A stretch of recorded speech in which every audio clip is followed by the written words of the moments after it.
The slam of the screen door rattled the frame behind me, and my mom's voice cut through the humid evening air like a whip. Don't just storm off, Emily. I did what was best for this family. Before we begin, drop a comment and tell us where are you from and from which city you're watching our videos. And after watching the whole video, don't forget to tell us, what would you do in this situation? Be honest. Tell me in the comments below. We read every comment. Let's begin. I spun on my heel in the driveway, my sneakers skidding against the cracked asphalt. My heart was pounding so hard I could hear it in my ears. You sold my car? Without even asking me. That's not best for the family, Mom. That's theft. She stood on the porch, arms folded, her expression that smug, self-righteous calm that made my blood boil. You barely use it anyway, and your sister needed the money for her honeymoon. It's her dream trip to Maui. What was I supposed to do? Let her start married life disappointed? My hands curled into fists at my sides. So my dreams don't matter? The fact that I worked double shifts for 2 years to buy that car? That means nothing? Emily, she said, lowering her voice as if the neighbors might overhear. You're single, you live here rent-free, and you don't need a car right now. You can take the bus to work. This was the right choice. Her words hit me like cold steel. The right choice for who? Certainly not for me. I could feel heat rising up my neck, a dangerous mixture of humiliation and fury. Behind her, through the open doorway, I caught a glimpse of my sister, Madison, lounging on the couch with her fiancé, giggling over some glossy travel brochure. She didn't even look at me, just tucked a strand of her perfect blonde hair behind her ear like this whole thing was beneath her notice. That was the final straw. You know what? I said, my voice shaking but loud enough for both of them to hear. Enjoy Maui. Enjoy every second. Because the moment you get back, things are going to be very, very different around here. Madison smirked without turning her head. Don't be dramatic, Em. It's just a car. Just a car. The words stung in a way I couldn't describe. That vehicle wasn't just metal and paint. It was my independence, my escape from this suffocating house, the proof that I could build something on my own without handouts. I didn't trust myself to speak again, so I walked. Past the porch, past the overgrown hedges, down the street until their voices were just faint echoes behind me. The sky was bruised purple and gold, the summer air heavy with the scent of freshly cut grass. My chest was tight, my thoughts racing so fast I barely noticed the headlights slowing beside me. A black SUV rolled to a stop at the curb. The tinted window hummed down, and a familiar deep voice said, Emily? Need a ride? I froze. My stomach flipped, not from fear, but from the sudden, surreal realization of who was sitting behind the wheel. It wasn't a neighbor. It wasn't a friend. It was someone my mother would never expect to see pulling up for me. And the look in his eyes told me this night was about to change everything. The SUV door opened with a soft click. Clean leather, a dash light glowing low, and Ethan Cole's steady eyes. Emily Hart, right? He said. From the fundraiser. Yeah? My voice still shook. My mom sold my car. He nodded once, like he'd heard things like this 1,000 times and still refused to treat them as normal. Get in. We'll talk somewhere that isn't a stage. We rolled away. The neighborhood fell behind us, porch lights, cut grass, a hum of summer. I held the coffee he handed me like a heat pack. Tell me what happened, he said. I gave him the bones. Overtime shifts, the down payment, the keys I kept on a hook, the text from Madison. We booked Maui. Mom helped. Don't be mad. And my mom's line. You don't need it anyway. He listened. No interruptions, thumbs resting on the wheel at 10 and 2, like control was a quiet thing. The title's in your name? He asked. In my room, I said. I never signed anything. Then the sale is invalid, he said evenly. We'll start a report, broadcast the VIN, and pay a visit to whoever took it. Tonight. Something loosened in my chest. I took a breath that reached my ribs. Thank you. He parked beneath a lamp in a quiet lot. Before we walk back into that house, he said, text someone you trust where you are. And tonight, you don't sleep there.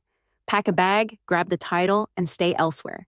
Anyone willing to sell your car is willing to borrow whatever else isn't nailed down. I texted Sierra, I'm safe, with Detective Ethan Cole, filing a report. I'm not staying at home tonight. She replied in seconds, share location, proud of you. Text when you're settled. We returned to the block. A small audience had gathered with that uncanny neighborhood radar for drama. My mom stood on the porch, chin high. Madison and her fiancé, Aaron, posted like they were already accepting gifts for a wedding that never ends. Ethan stepped out beside me, calm as a locked door. "Ma'am," he said to my mom, "Detective Cole, we're opening a theft by conversion report. I need the dealer's name, time of transfer, amount, and method of payment." My mom did that brittle laugh. "This is a family matter. I handled it for the household." "It's a criminal matter," Ethan said. "The car is titled to your adult daughter." "Relax," Aaron cut in, flexing fake confidence. "Rick at Bendix Auto helped. Friends help friends." Ethan's look was mild and ice cold. "Great. Then he'll call me back quickly." Madison rolled her eyes at me. "You're blowing this up. It's just a car." "It was my boundary," I said, the words landing clean. "You don't get to cross it because your trip needs an upgrade." Ethan's tone turned procedural. "Spare keys?" Silence. I walked past them into the kitchen and pulled the red-capped key from the junk drawer. When I came back, Ethan took a quick photo for the record. "Ms. Hart, grab your documents and what you need for a few days," he said softly. "I'll wait." Packing was fast and surgical. Passport, title, a folder of pay stubs, jeans, work shirts, charger. I shut my bedroom door and took one last scan of the room I'd kept small on purpose. Do not touch my life, I thought. Not anymore. In the hall, my mom tried an old script. "If you leave, don't bother coming back until you're ready to apologize." "For being stolen from?" I asked. "No." We stepped outside. A phone camera glinted from the sidewalk. Ethan didn't rush me. He let me move at my own speed and still somehow made the whole scene feel like it ran on his clock. At the station, fluorescent lights hummed, a sound I decided meant, "This gets documented." Ethan typed while I spoke, reading back every line so there were no loose edges.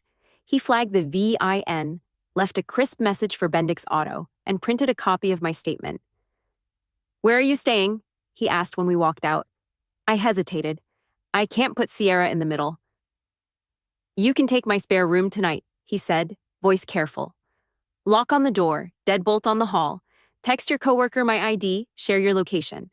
Tomorrow we get your car back or the money back, and both if the dealer's sloppy." My dignity wanted to argue. My common sense nodded. "I'll replace your coffee and paper towels," I said. "Deal." His place was tidy, light on things, heavy on function. He set a toothbrush on the sink, pointed at the Wi-Fi password, and stepped back like a person who understood space. "People like your mother count on your fear of conflict," he'd said earlier. "Don't confuse peace with silence." I locked the spare room door, sat on the edge of the bed, and stared at the folder with my title. It felt like a spine. My phone buzzed. "Sierra, you good?" And, a beat later, an unknown number left a voicemail. Ethan appeared in the doorway, phone to his ear, eyes sharpening. "Bendix called back," he said. "Put it on speaker." A man's voice filled the room, oily smooth. "Detective, this is Rick at Bendix Auto. I don't know what story you heard, but we did a clean cash deal. Lady said it was her car, and frankly, I don't have time for family drama." Ethan didn't blink. "Then you'll have time for paperwork. Tomorrow, 9 a.m., bring your bill of sale and a copy of the title you claim you saw. We'll compare signatures." A pause, the tiniest crackle of nerves. "Fine," Rick said, too quick. We'll sort it out." Ethan ended the call and met my eyes. "That crack in his voice?" he said. "It means he knows he stepped." In it, I exhaled, a tired, shaky laugh pulling at my mouth. "Tomorrow?" "Tomorrow," he said. "Sleep. You'll need your voice." I lay back, lights off, phone on the nightstand, door locked. For the first time in a long time, the quiet wasn't a punishment. It was a promise. Morning came in quiet layers. First the sound of a coffee maker gurgling somewhere in the kitchen, then faint footsteps across hardwood, then the hum of a phone vibrating against a counter. I sat up, blinking at the pale rectangle of sunlight sneaking through the blinds.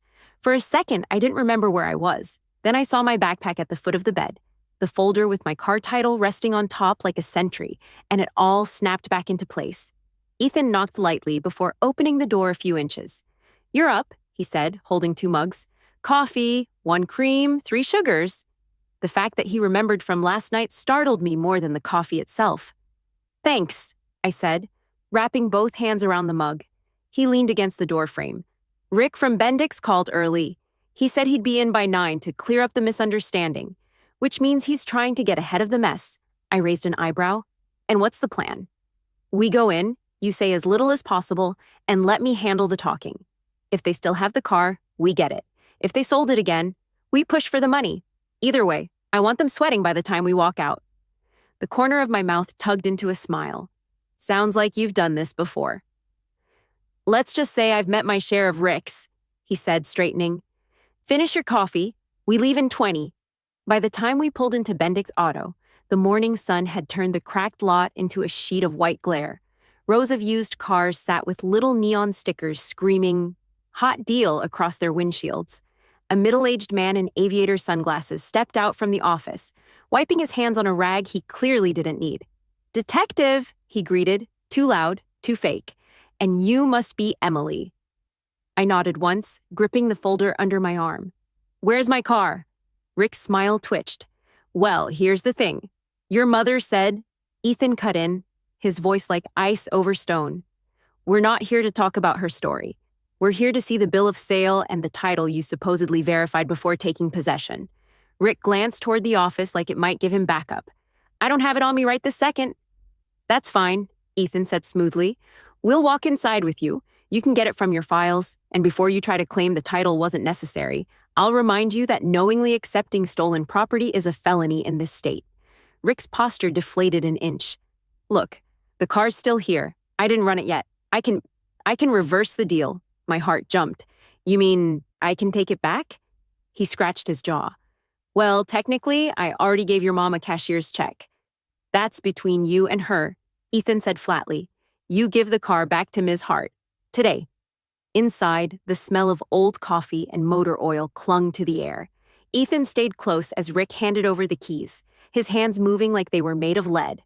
When we stepped back outside, my silver Honda Civic sat in the corner of the lot, exactly as I'd last seen it, except for a thin layer of dust and the dealership tag hanging where my plate used to be. I ran my hand over the hood, the familiar smoothness grounding me. "You have no idea what this means," I said quietly. Ethan tilted his head toward the driver's side. "Go on. Make sure it still feels like yours." Sliding into the seat, I breathed in the faint scent of the air freshener I'd clipped to the vent months ago.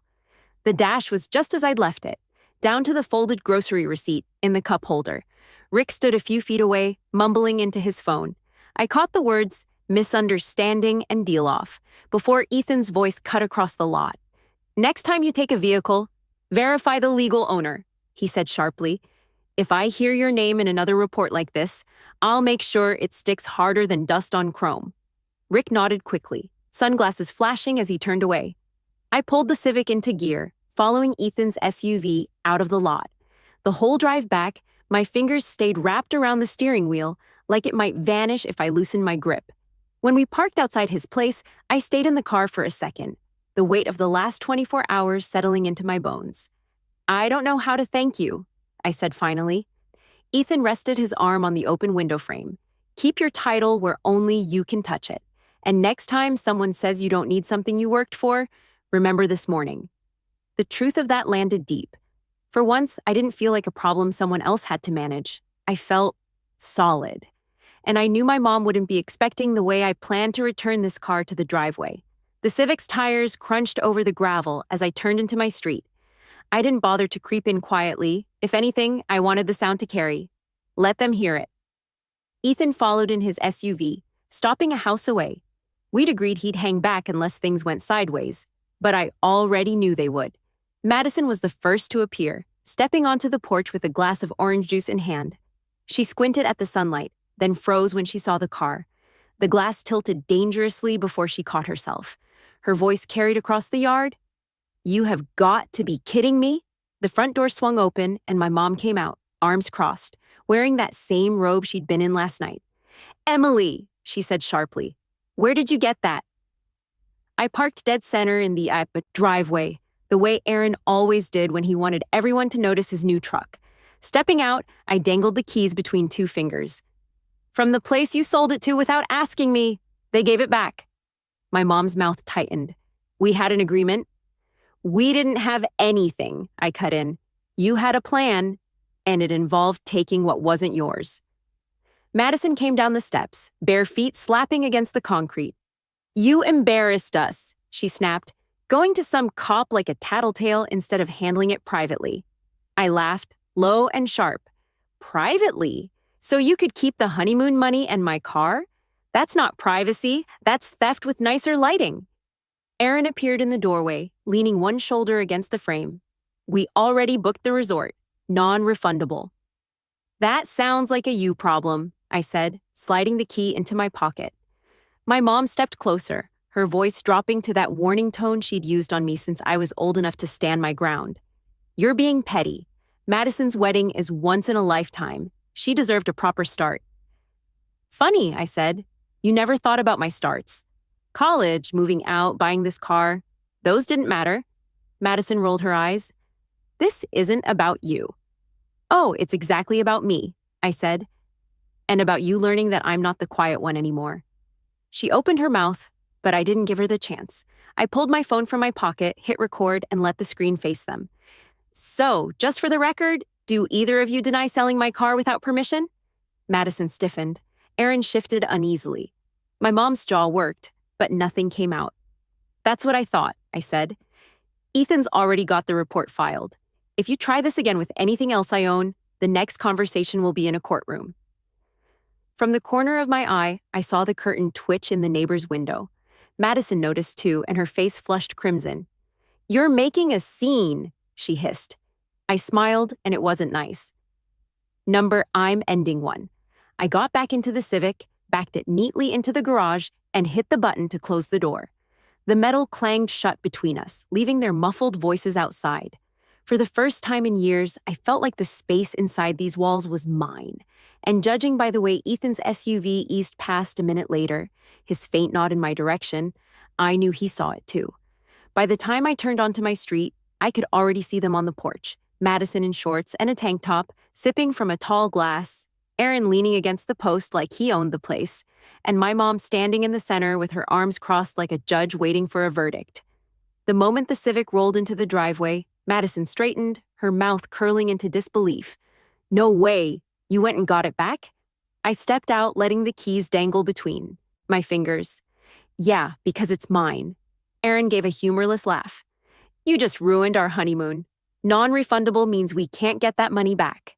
Then maybe you should have booked it with your money, I said, locking the door with a satisfying click. My mom came down the first step, her voice low but sharp. Emily, this is petty. We did what was best for the family. I turned to face her fully. You did what was convenient for Madison, and you decided my work, my time, and my boundaries didn't matter. That's not best for the family. That's selfish. Madison scoffed, stepping closer. You barely even drive that thing. It's just sitting here. It was my choice what to do with it, I said evenly. And now it's going to sit here a lot, because it's not leaving this driveway without me in it. The silence after that was thick. Even the neighbor across the street had stopped pretending to water her plants and was just watching. I walked to the garage, pressed the opener, and slowly backed the Civic inside. As the metal door lowered, I caught one last glimpse of their faces. Madison tight with frustration, Aaron muttering something to her, and my mom staring like she was trying to figure out what move she had left. The door clicked shut, sealing the quiet in with me. For the first time in this house, the quiet didn't feel like tension. It felt like control.